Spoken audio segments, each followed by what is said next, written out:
Je vais répondre une bonne fois pour toutes à la polémique concernant Thibaut InShape. J'ai été énormément accusée d'avoir voulu faire le buzz et il faut que ça cesse. Quand je suis montée sur Paris devant le palais de l'Élysée avec ma banderole Stop harcèlement où je m'adressais directement à Emmanuel Macron, personne ne m'a accusé d'avoir voulu faire le buzz. Quand j'ai fait des vidéos qui ont fait plus de 200 000 vues sur les présidentielles et la technique d'argumentation d'Emmanuel Macron et de Marine Le Pen, personne ne m'a accusé d'avoir voulu faire le buzz. Pourtant, ce sont des personnes qui sont mondialement connues, contrairement à votre petit chouchou Thibaut InShape.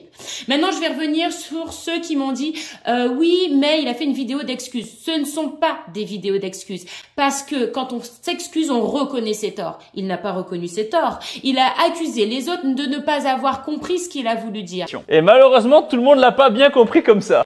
Alors qu'il aurait dû avouer qu'il s'était mal exprimé. À la fin de sa vidéo d'excuses, au lieu d'avoir un mot juste de bon coach motivation pour les personnes en dépression, il a simplement dit « On pense fort à vous ». On pense à vous. Ma problématique de départ, c'était quoi? Est-ce que Thibaut InShape est un bon coach motivation? C'est faux. Il ne sait pas adapter son discours à son auditoire, ici les personnes en dépression. Il est incapable de les motiver. La seule chose qu'il a dit, c'est « On pense à vous ». Je vous assure que quand on fait une dépression, quand quelqu'un nous dit ça, franchement, on s'en fout. Après, il y en a d'autres qui m'ont dit « Oui, mais ce sont les gens qui sont trop fragiles. » Ah oui, par définition, quelqu'un en dépression est extrêmement vulnérable, voire suicidaire. D'autres personnes m'ont dit qu'il avait simplement traduit une vidéo qui était à la base en anglais et il l'a traduit en français. Ça prouve bien que ce n'est pas un bon coach puisqu'il est incapable de créer par lui-même, il copie sur les autres et en plus, c'est un très mauvais psychologue puisqu'il ne sait pas qu'on ne parle pas à un Américain comme on parle à un Français. Différence de culture.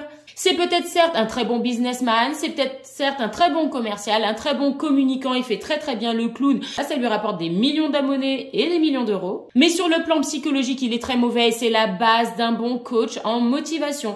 Il est aussi très mauvais en sport. De toute façon, il n'a pas de diplôme de coach sportif et ses conseils sont souvent incomplets.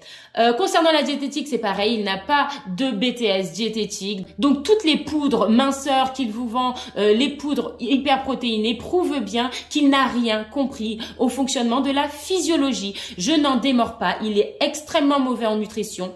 En sport, en tout cas, pour l'enseigner et transmettre de belles valeurs. Mais c'est encore plus un très mauvais coach en motivation.